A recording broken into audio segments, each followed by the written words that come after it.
यहाँ उपस्थित सभी अधिकारियों की तरफ से आपका हार्दिक स्वागत और अभिनंदन करता हूँ।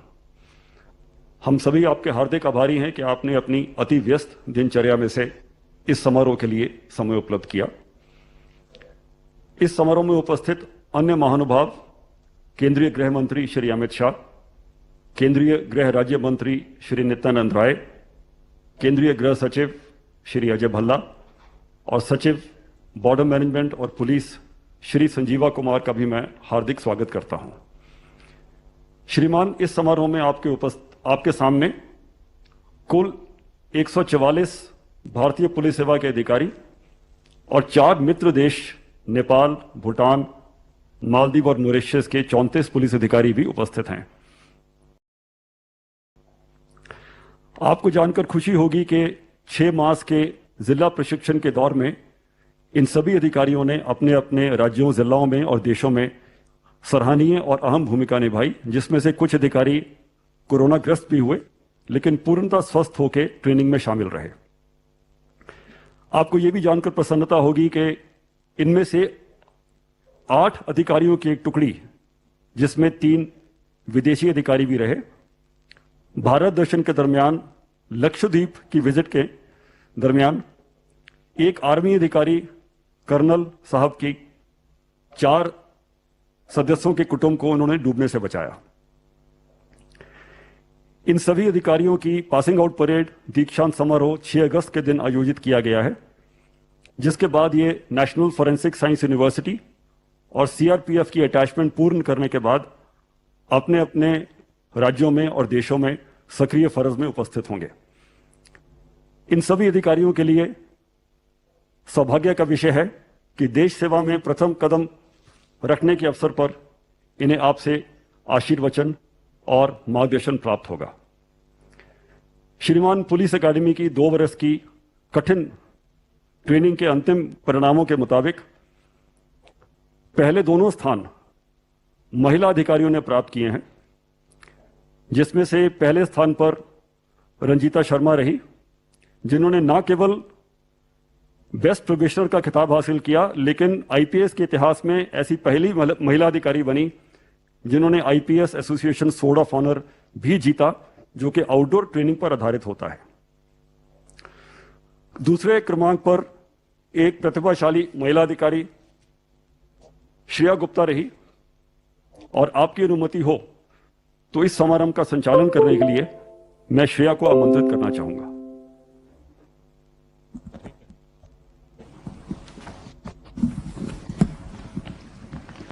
जय हिंद श्रीमान, मैं श्रेया गुप्ता भारतीय पुलिस सेवा के 2019 बैच की प्रवीक्षाधीन अधिकारी हूं। मैं मूलतः दिल्ली से हूं और मुझे तमिलनाडु काडर आवंटित हुआ है। महोदय, सर्वप्रथम प्रशिक्षुक अधिकारियों के साथ संवाद के इस कार्यक्रम में आपकी गरिमामयी उपस्थिति के लिए मैं आपका अभिनंदन करती हूं और अपना आभार व्यक्त करती हूं। इस संवाद कार्यक्रम को आगे बढ़ाते हुए मैं अपने साथी अधिकारी श्री अनुज पालीवाल को आमंत्रित करती हूं कि वह अपना परिचय देकर आपसे संवाद शुरू करें।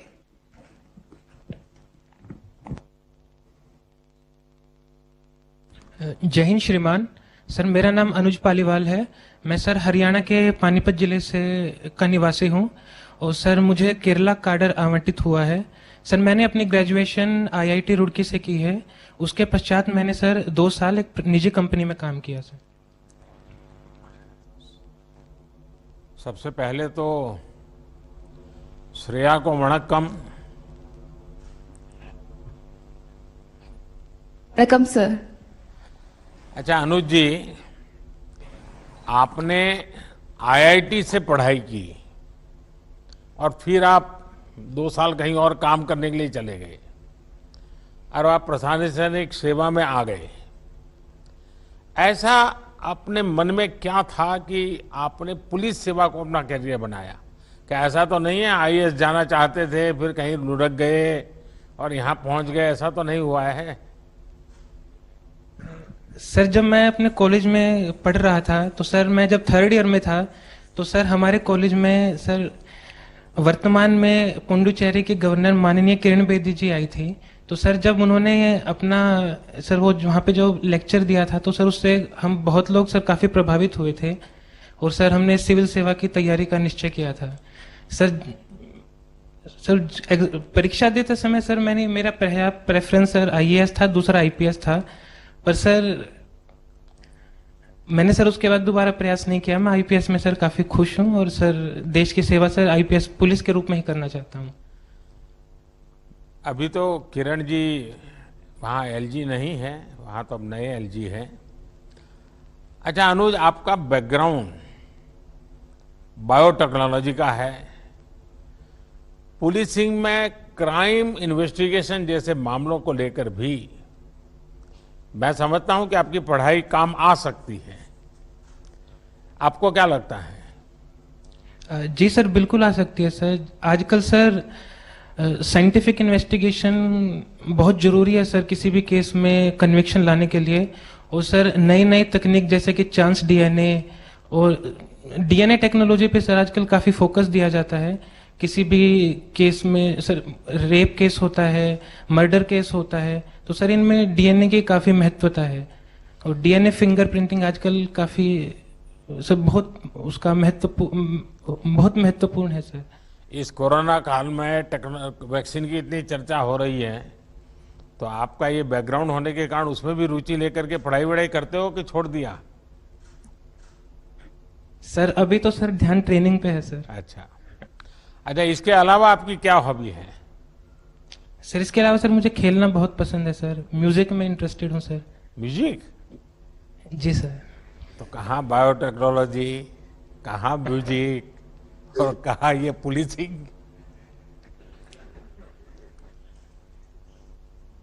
सर देखिए हमारी हॉबीज ये पुलिसिंग जैसे जो टफ और डिमांडिंग काम में एक प्रकार से बहुत मदद भी कर सकती है, और संगीत है तो और ज्यादा मदद कर सकता है।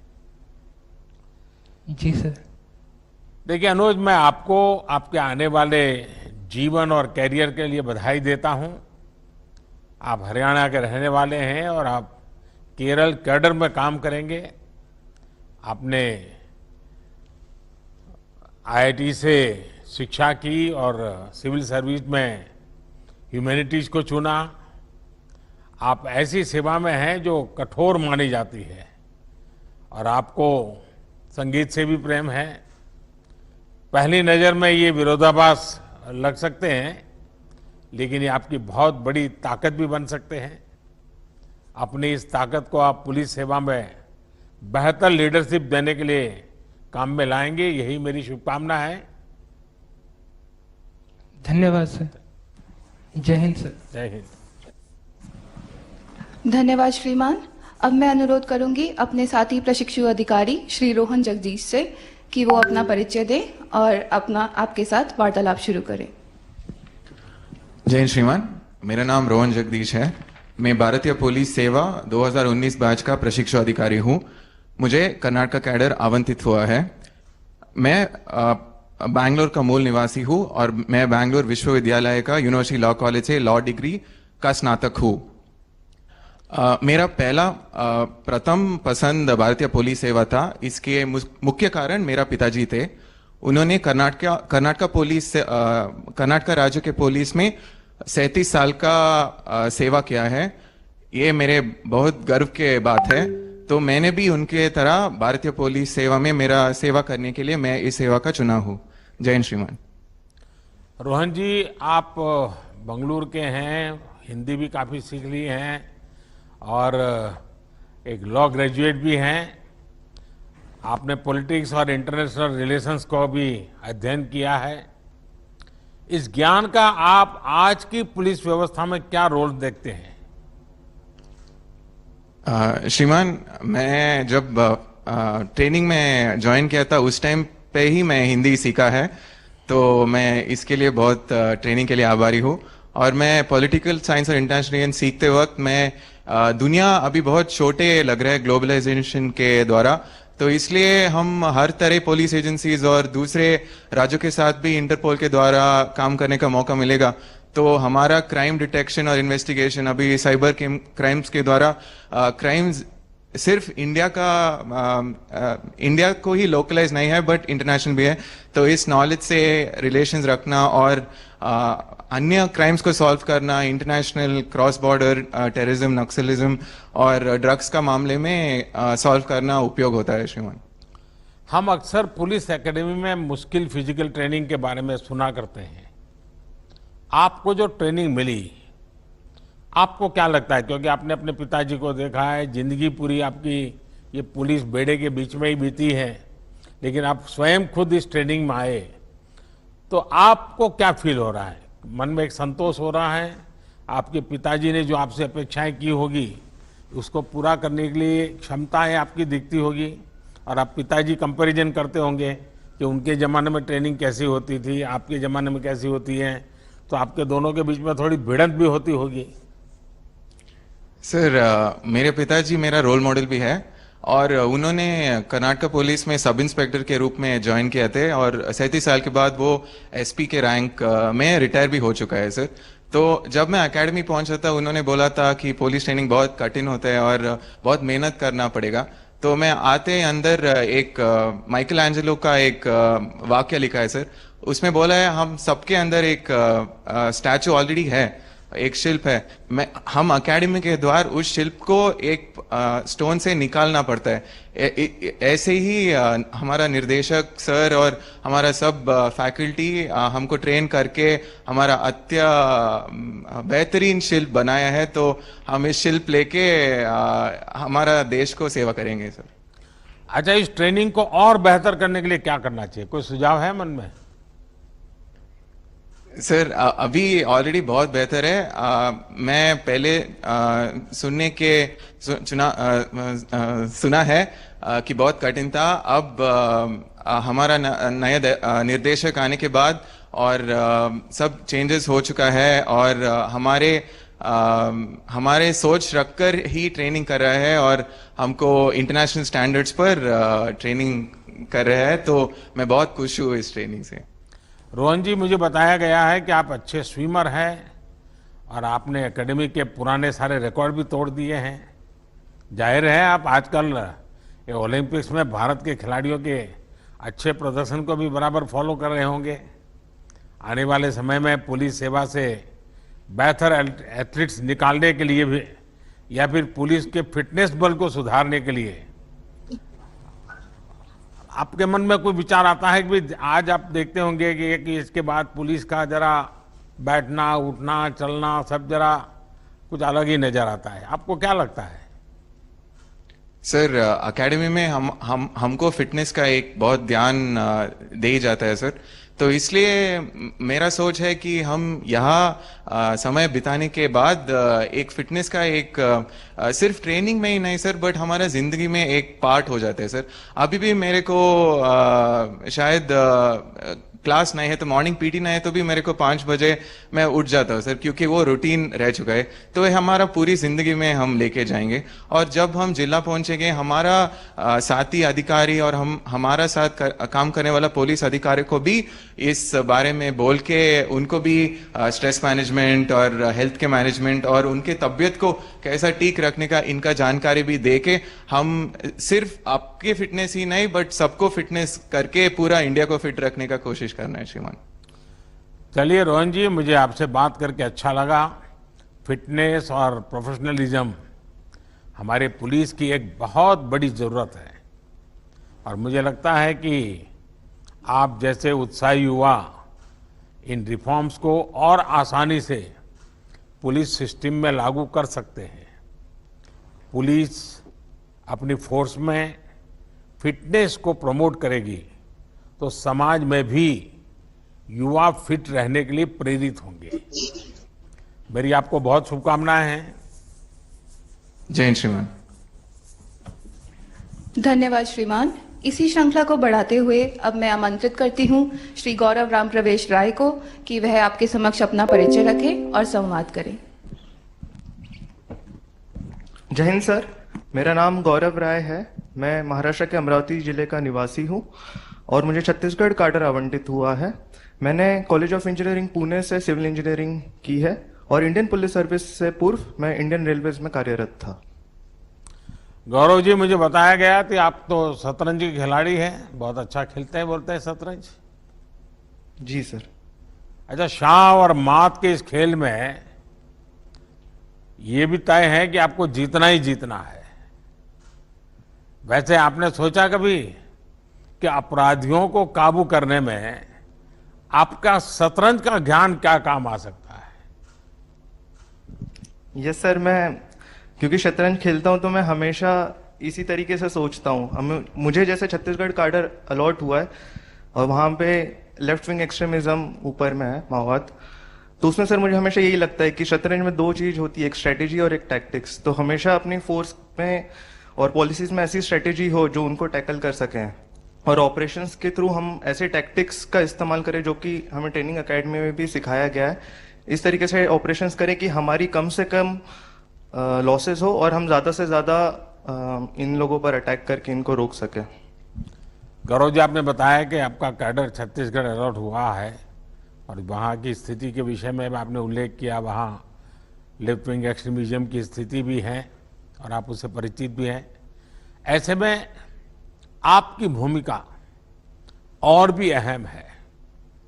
आपको कानून व्यवस्था के साथ साथ जनजातीय क्षेत्रों में विकास और सोशल कनेक्ट को भी सपोर्ट करना है। आपने इसके लिए जब अमरावती में थे तो आपको उसका कोई अनुभव है क्या, कुछ स्कूल लाइफ में, कॉलेज लाइफ में? क्योंकि ये एक क्षेत्र ऐसा है जहां इन चीजों की भी बहुत जरूरत पड़ती है।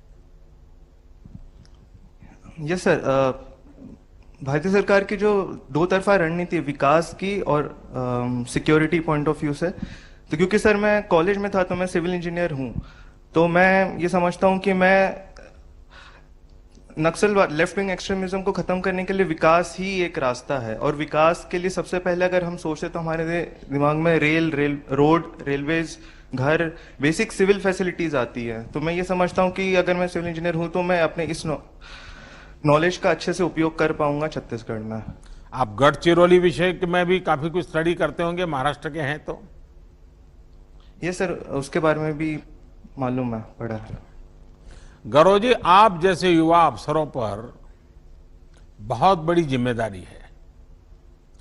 साइबर फ्रॉड्स हो या फिर हिंसा के रास्ते पर गए युवाओं को मुख्य धारा में लाना हो, बीते सालों में बहुत परिश्रम करके माओवादी हिंसा को हम सीमित कर रहे हैं।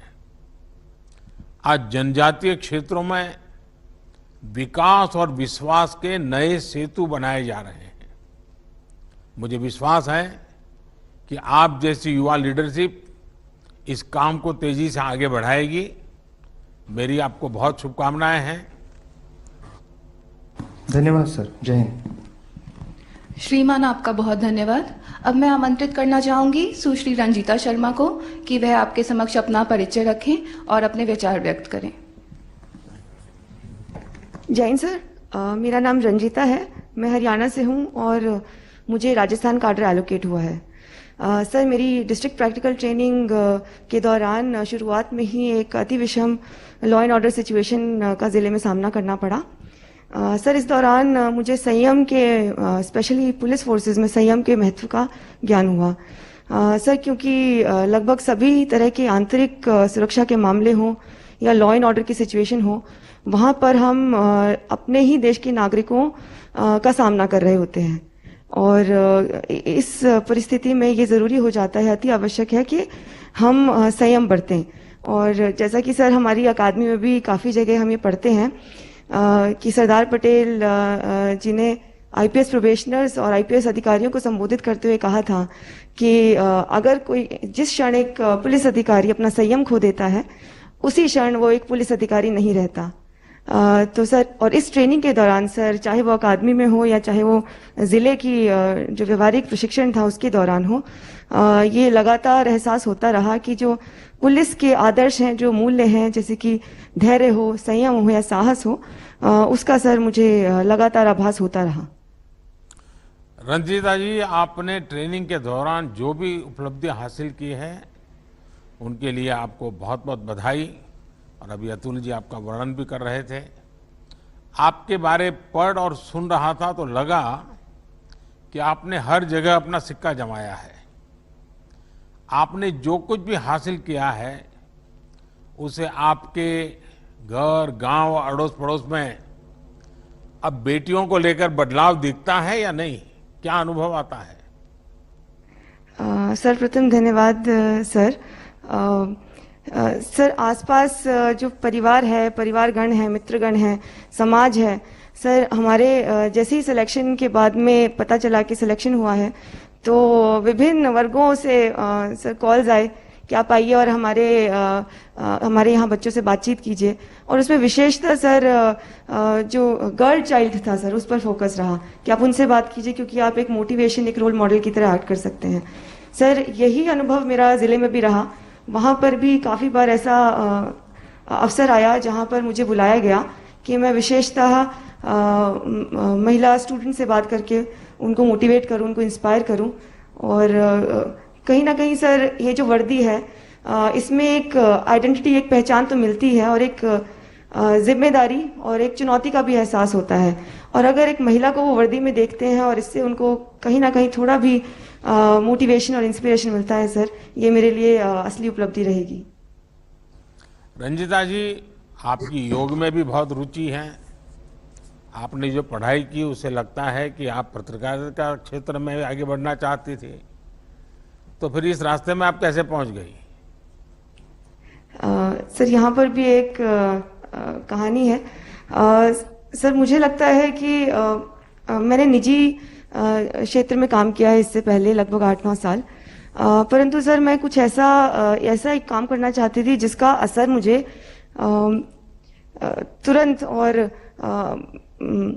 तुरंत देखने को मिल सके और समाज के करीब से मैं उस समाज के लिए काम कर सकूं।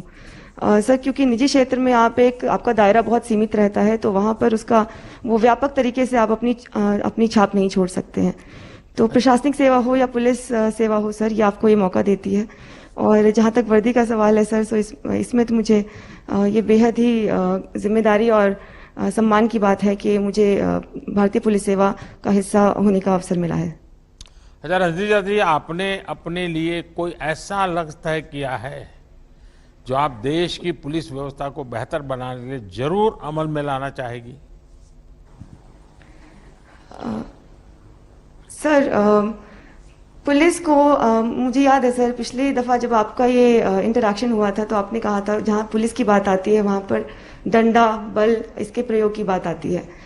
तो सर, अगर मैं फील्ड में जाकर पुलिस की छवि को सुधारने, उसको बेहतर करने, उसमें किसी भी प्रकार का अगर योगदान दे पाऊंगी, पुलिस को एक्सेसिबल बनाने के लिए, पुलिस स्टेशंस को एक्सेसिबल बनाने के लिए, ओवरऑल जो इमेज है पुलिस की, अगर उसको जरा भी इम्प्रूव करने में अगर मेरा योगदान रहा सर, वो मेरे लिए एक बड़ी उपलब्धि रहेगी और मेरा लक्ष्य भी रहेगा। रंजिता जी, जो मैंने आपके विषय में जाना सुना, आपको एक मैं ऐसे ही एडवाइस देना चाहूँगा कि वो अपनी ड्यूटी से जुड़ा हुआ नहीं है। आपको जहाँ भी ड्यूटी का अवसर मिले, सप्ताह में 1 घंटा किसी न किसी गर्ल्स स्कूल में जाकर के उन बच्चियों से ऐसे ही गपशप कीजिए। ये जीवन भर इस क्रम को बनाए रखिए। सप्ताह में 1 घंटा किसी न किसी गर्ल्स स्कूल में जाना, उन बच्चियों से मिलना, बातें करना, उनसे चर्चा करना। और दूसरा, हो सके अगर योगा की आपकी प्रैक्टिस कंटिन्यू रहती है तो कहीं खुले बगीचे में बच्चियों के लिए योगा का एक आध क्लास भी चलाइए, जिसमें आप बीच बीच में जाया करें, ऑर्गेनाइज करें। ये आपकी ड्यूटी के सिवाय कुछ काम कीजिए, आप देखिए इसका असर कुछ ज़्यादा ही होगा। खैर, आपसे जो बातें हुई हैं, मैं आपको बहुत बहुत शुभकामनाएं देता हूं। देखिए, हरियाणा हो या राजस्थान, हम सभी जानते हैं कि बीते कुछ वर्षों में बेटियों को आगे बढ़ाने में काफी काम हुआ है। आप इन दोनों राज्यों में सामाजिक चेतना की लहर को मजबूत करने में अपनी भूमिका बहुत बखूबी से निभा सकती हैं। आपकी जो कम्युनिकेशन की पढ़ाई है, जो समझ है, वो आज पुलिस की एक बहुत बड़ी जरूरत है। उम्मीद है कि इसका भी आप भरपूर प्रयोग आने वाले समय में करेगी। मेरी आपको बहुत बहुत शुभकामनाएं हैं। धन्यवाद सर। जय हिंद सर। धन्यवाद श्रीमान। इसी क्रम में अब मैं आमंत्रित करती हूं अपने साथी प्रशिक्षक अधिकारी श्री निधिन राज पी को कि वह आपको अपना परिचय दें और आपसे वार्तालाप जारी रखें। Jain sir, my name is Nidhin Raj. I am from Kasaragod district of Kerala and I was allocated to Kerala cadre sir. Jain sir. I have been to Kerala many times. I am told that you have a keen interest in photography. Yes sir. Which are the places that you like most in Kerala for photography? Sir, especially the Western Ghats part sir, and I am belongs to the district of Kasaragod and we have a lot of forts, Bekal Fort and the parts of Western Ghats also I would like to shoot sir. I am told that during your training, probationers are organized into squads of 20-22 officers. What has been your experience with your squad? Sir, actually when we are in the squad, we are realizing that we are not alone in the academy. We are supported by a lot of colleagues and because of that, initially we were thought that because of the many of heavy outdoor activities, we won't be able to do that. That was the initial impression many of us had. But because of the support of our squad mates, we could achieve everything. Even we could thought of that we can do beyond that. Even the 40-kilometer route march or the 16-kilometer run that we did, that is all because of the support from the squad mates, sir. Nithinji, I am told that you like teaching also. Do continue to pursue this passion of yours when in service. This will Sir, I also want to- help you develop a deep connect with people. Yes, sir, I wanted to pursue that also, sir. Like, I think for creating awareness in the society, a police officer should know how to communicate to the society. I think teaching is one of the way so with which we can communicate properly with the students and with the general public, sir. Wish you all the best. Thank you, sir. Jai Hind, sir.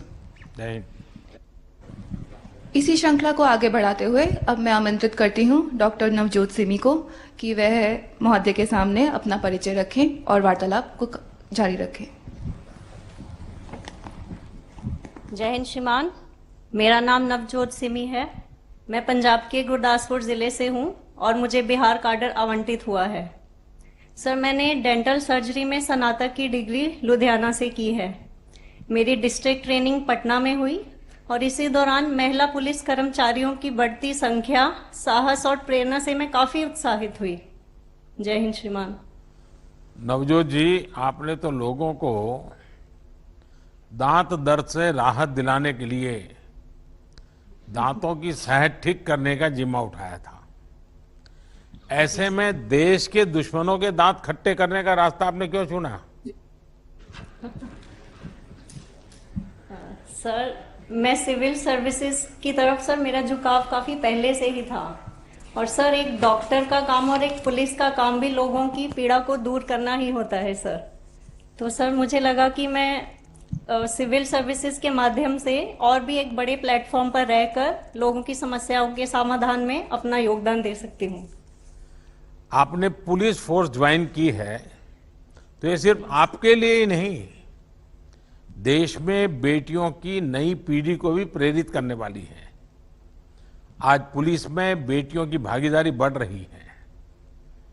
इस participation को बढ़ाने के लिए आपका कोई सुझाव हो या फिर आपके कोई अनुभव हो तो मैं जरूर सुनना चाहूंगा। सर, अभी हमारी डिस्ट्रिक्ट प्रैक्टिकल ट्रेनिंग के दौरान बिहार पुलिस एकेडमी राजगीर में हम लोग ट्रेनिंग में थे। सर, वहाँ पर विमेन कांस्टेबल्स का एक बहुत ही बड़ा बैच था।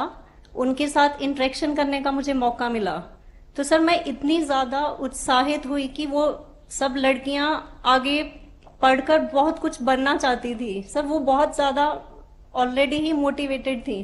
तो सर मुझे बहुत अच्छा लगा और मैंने ये सोचा कि जब भी मैं अपने कार्य में अपने फील्ड में जाऊंगी तो महिलाओं के लिए मैं ज़रूर कुछ करूंगी ताकि उनकी एजुकेशन में स्पेसिफिकली कोई कमी ना आ सके सर। जैसा भी हो सका मैं उनके लिए जरूर कुछ करूंगी। देखिए नवजोत जी, बेटियों का ज्यादा से ज्यादा पुलिस फोर्स में आना देश के पुलिसिंग सिस्टम को मजबूत करेगा। पंजाब हो या बिहार, आप तो महान गुरु परंपरा के राज्यों को कनेक्ट कर रही हैं। और गुरु तो कह गए हैं कि मैं काहू को देत नहीं, नहीं भय मानत आन। यानी सामान्य मानवी को ना तो हमें डराना है और ना किसी से डरना है। मुझे विश्वास है कि आप इसी प्रेरणा से आगे बढ़ेगी और पुलिस सेवा को और अधिक समावेशी और संवेदनशील बनाने में सफल होगी। मेरी आपको बहुत शुभकामनाएं हैं। धन्यवाद सर। जय हिंद सर। धन्यवाद श्रीमान। अब मैं निवेदन करती हूँ श्री कोमी प्रताप शिवकिशोर से कि वह अपना परिचय रखें और आपके समक्ष अपने विचार व्यक्त करें। जय हिंद श्रीमान, मेरा नाम केपीएस किशोर है और मैं आंध्रा के नेल्लोर जिले से हूं और मुझे आंध्रा का कार्डर आवंटित हुआ है। सर, मेरी इंजीनियरिंग आईआईटी खड़गपुर में फाइनेंशियल इंजीनियरिंग और बायोटेक्नोलॉजी में बीटेक और एमटेक में कंप्लीट किया है। उसके बाद पुलिस सर्विस ज्वाइन करने के पहले मैं 4 साल boss centre for artificial intelligence में काम किया है सर। और मुझे लगता है कि टेक्नोलॉजी को अगर अच्छी तरह से हम यूज़ करेंगे, बहुत सारे पुलिस में जो चैलेंजेस है जैसे मैन पावर शॉर्टेज वगैरह है, एफिशिएंसी के चैलेंजेस है, हम बहुत अच्छी तरह से सॉल्व कर सकते हैं। प्रताप, आप फाइनेंशियल बैकग्राउंड से हैं, ऐसे में आज फाइनेंशियल फ्रॉड्स की चुनौती है। ट्रेनिंग के दौरान उससे निपटने के लिए आपको कोई इनोवेटिव आइडियाज आते हैं क्या? विचार आते होंगे मन में काफी कुछ।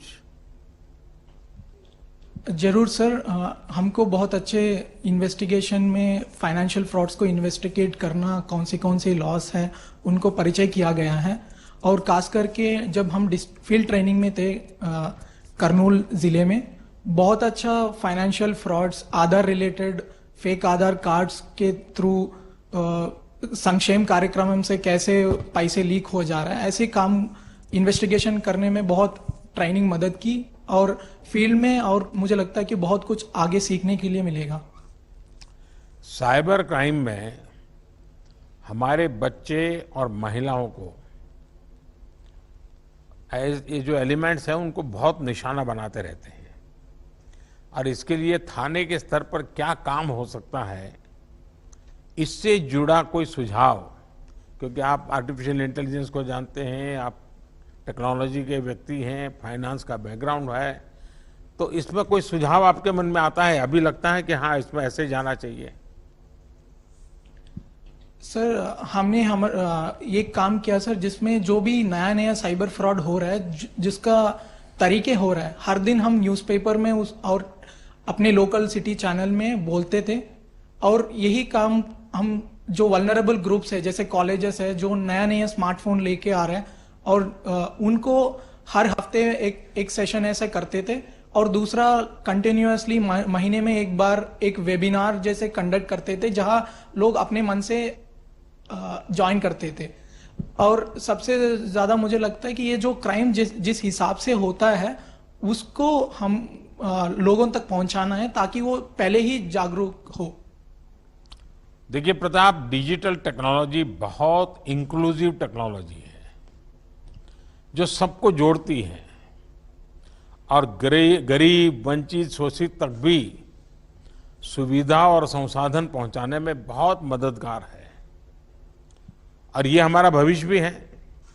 लेकिन इसके साथ साथ इसमें साइबर क्राइम को भी बहुत बड़ा खतरा बना दिया है। विशेष रूप से फाइनेंशियल फ्रॉड्स एक बड़ी चुनौती है। इसलिए अपराध को थानों, जिलों, राज्यों की सीमा से बाहर निकालकर नई राष्ट्रीय और अंतर्राष्ट्रीय चुनौती बना दिया है। इससे निपटने के लिए सरकार अपने स्तर पर अनेक कदम उठा रही है, लेकिन इसमें पुलिस को भी नित नए इनोवेशन करने होंगे। डिजिटल अवेयरनेस को लेकर थाने के स्तर पर विशेष अभियान चलाए जा सकते हैं। इसके अलावा मेरी आप सभी युवा अफसरों से ये आग्रह रहेगा कि आपके पास भी अगर इस विषय में कोई सुझाव हो तो आप मेरे तक जरूर पहुंचाइए, होम मिनिस्ट्री तक पहुंचाइए, क्योंकि आज ये जो यंग फोर्स हैं जिनको इसका बैकग्राउंड होने के कारण उनके विचार इस लड़ाई में बहुत काम आ सकते हैं। चलिए प्रताप, बहुत बहुत शुभकामनाएं आपको। जय हिंद सर। धन्यवाद श्रीमान। अब मैं मित्र राष्ट्र मालदीव के पुलिस अधिकारी श्री मोहम्मद नाजिम से अनुरोध करती हूं कि वे माननीय प्रधानमंत्री जी से अपने अनुभव साझा करें। Good morning, Honorable Prime Minister, sir. I am Chief Inspector of Police Mohammad Nazim from Maldives Police Service. It is a matter of great pride and privilege to have an opportunity to speak about my experiences in the memorable journey in Sardar Vallabhbhai Patel National Police Academy with 2019 batch of Indian Police Service. During the last 2 years of our training, our professionalism, fitness and competence as a police officer have improved tremendously. Officers from Maldives has been undergoing training in this academy since 1998. Our current Chief of Police Mohammad Hamid, along with the most senior leaderships, are also proud alumni of this prestigious academy. Sir, the 2 years of training has enhanced our personality not only as a uniformed police officer, but also has made us better human beings. The bonhomie with Indian batchmates and other foreign batchmates is incredible, and we have enjoyed every single moment in this academy. We have made many friends with Indian officers, and we plan to remain in touch with them. We have really enjoyed the time spent here. I take this opportunity to extend our heartfelt gratitude to the Indian government for providing us with this valuable opportunity. Thank you, sir. Jai Hind. Najeem, what do you find common between India and Maldives? Sir, culture is and food is very similar to us, sir. We have officers from Nepal, Bhutan and Mauritius. Did this help you gain some insight about those nations too? Yes, sir, it really helps. We have interacted with all our fellow foreign officers, and we have good knowledge about their policy and the system, sir. Okay, Najeem, wish you all the best. Thank you, sir. Jai Hind. मुझे मालदीव के प्रकृति प्रेमी लोगों से मिलकर बहुत आनंद आता है। मालदीव भारत का पड़ोसी ही नहीं बल्कि बहुत अच्छा मित्र भी है। भारत मालदीव में पुलिस एकेडमी बनाने में भी सहयोग कर रहा है और अब तो मालदीव क्रिकेट के लिए भी अपने आप को तैयार कर रहा है। मालदीव और भारत के सामाजिक और व्यापारिक रिश्ते भी हैं। मुझे विश्वास है कि भारत में आपकी ट्रेनिंग मालदीव की पुलिसिंग को मजबूत करेगी और भारत मालदीव रिश्तों को भी समृद्ध बनाने में बहुत मदद करेगी। बहुत बहुत शुभकामनाएं। धन्यवाद श्रीमान। संवाद के इस कार्यक्रम को आगे बढ़ाते हुए मैं आपसे सविनय निवेदन करती हूं कि राष्ट्र सेवा हेतु तत्पर हम परिवीक्षाधीन अधिकारियों को संबोधित कर हमारा मार्गदर्शन करें।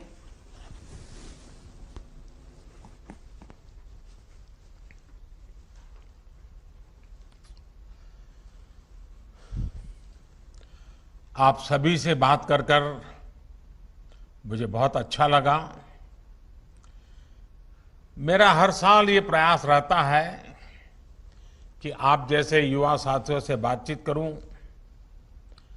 आपके विचारों को लगातार जानता रहूं,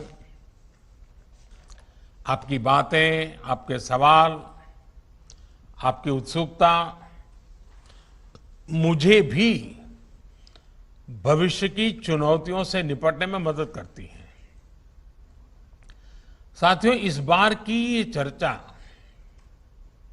ऐसे समय हो रही है जब भारत अपनी आजादी के 75 वर्ष का अमृत महोत्सव मना रहा है। इस साल की 15 अगस्त की तारीख अपने साथ आजादी की 75वीं वर्षगांठ लेकर के आ रही है।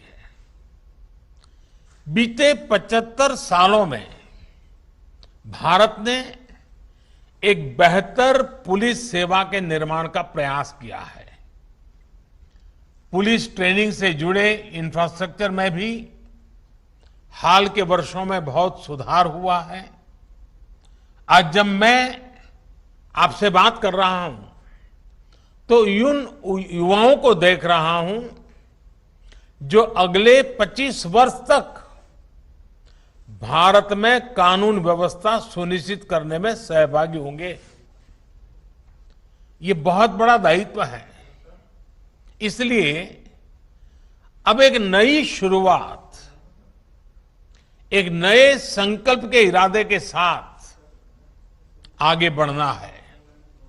साथियों, मुझे बहुत जानकारी तो नहीं कि आप में से कितने लोग दांडी गए हुए हैं या फिर कितनों ने साबरमती आश्रम देखा है, लेकिन मैं आपको 1930 की दांडी यात्रा की याद दिलाना चाहता हूं।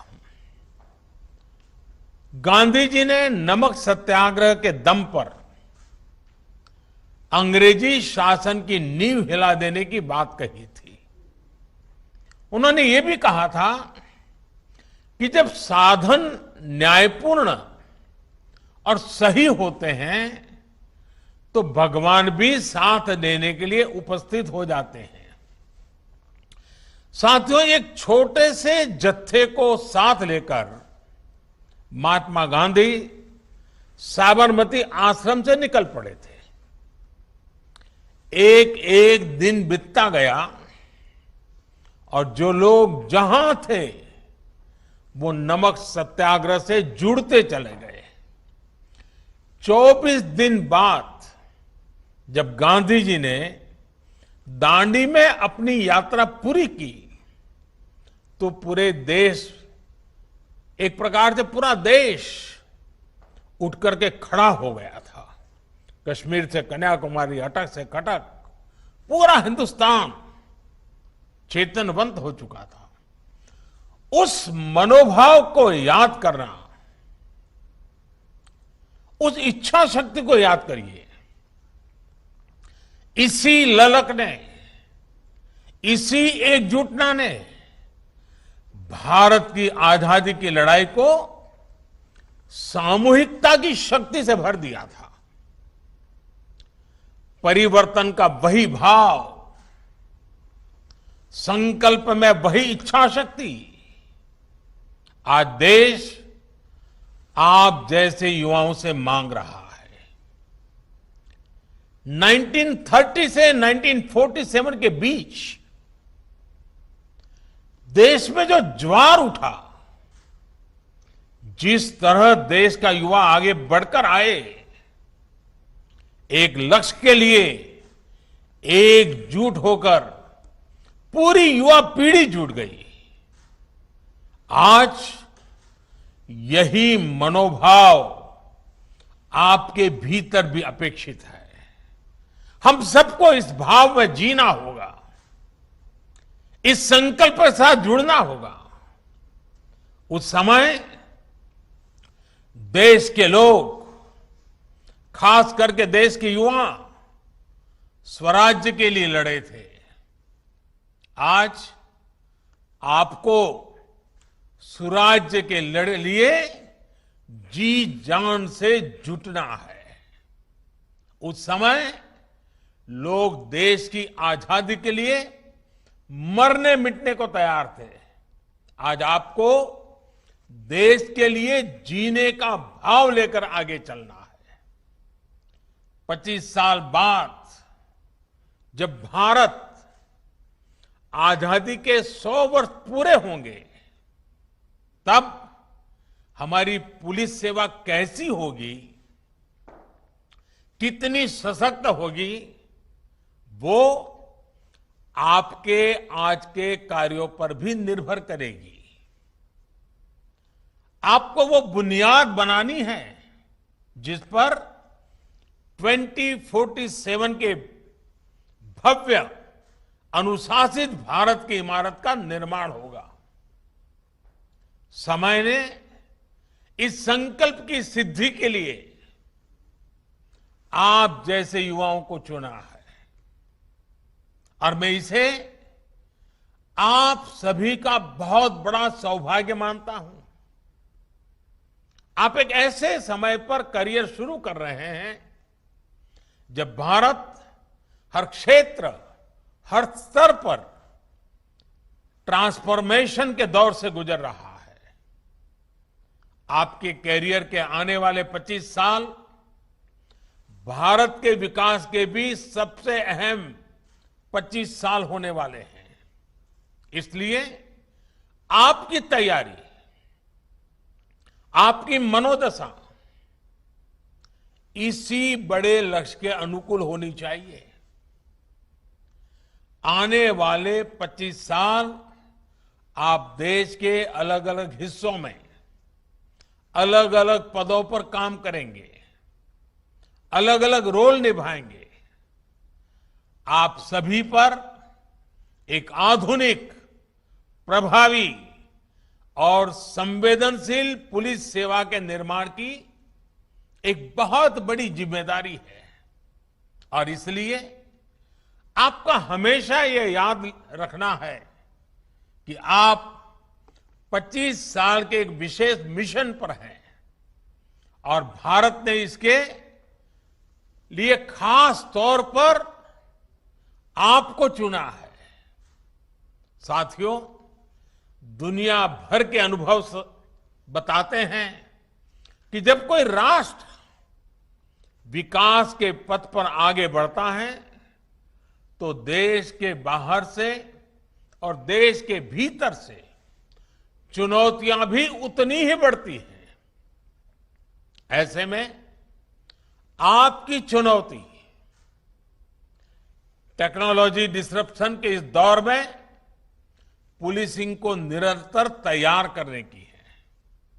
आपकी चुनौती क्राइम के नए तौर तरीकों को उससे भी ज्यादा इनोवेटिव तरीके से रोकने की है। विशेष रूप से साइबर सिक्योरिटी को लेकर नए प्रयोगों, नए रिसर्च और नए तौर तरीकों को आपको डेवलप भी करना होगा और उनको अप्लाई भी करना होगा। साथियों, देश के संविधान ने, देश के लोकतंत्र ने जो भी अधिकार देशवासियों को दिए हैं, जिन कर्तव्यों को निभाने की अपेक्षा की है, उनको सुनिश्चित करने में आपकी भूमिका अहम है और इसलिए आपसे अपेक्षाएं भी बहुत रहती हैं। आपके आचरण पर हमेशा नजर रहती है। आप पर दबाव भी बहुत आते रहेंगे।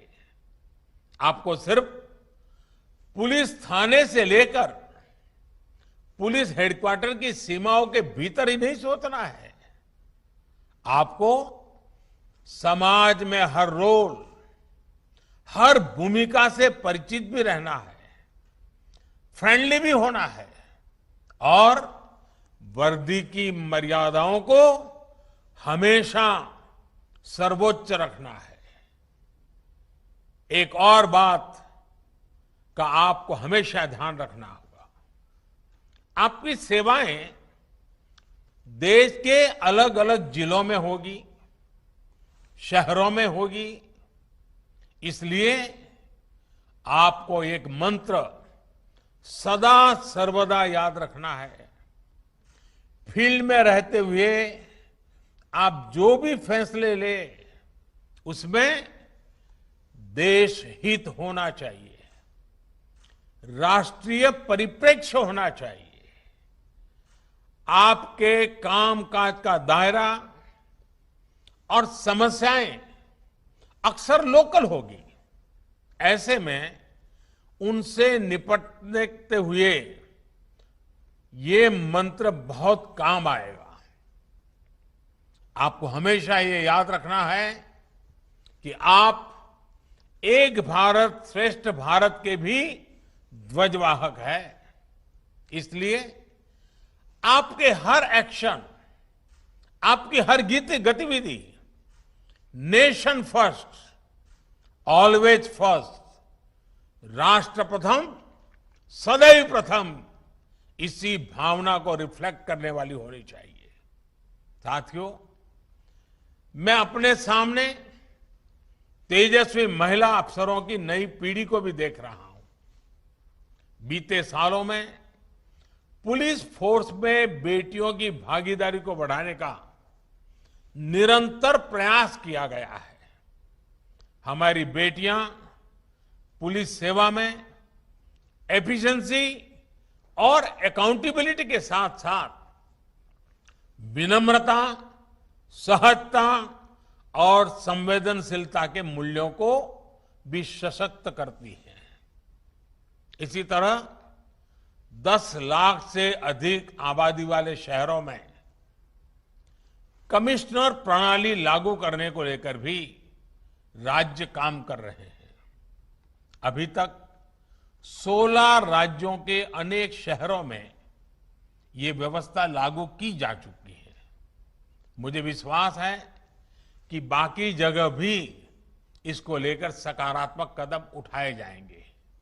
साथियों, पुलिसिंग को फ्यूचरिस्टिक और प्रभावी बनाने में सामूहिकता और संवेदनशीलता के साथ काम करना बहुत जरूरी है।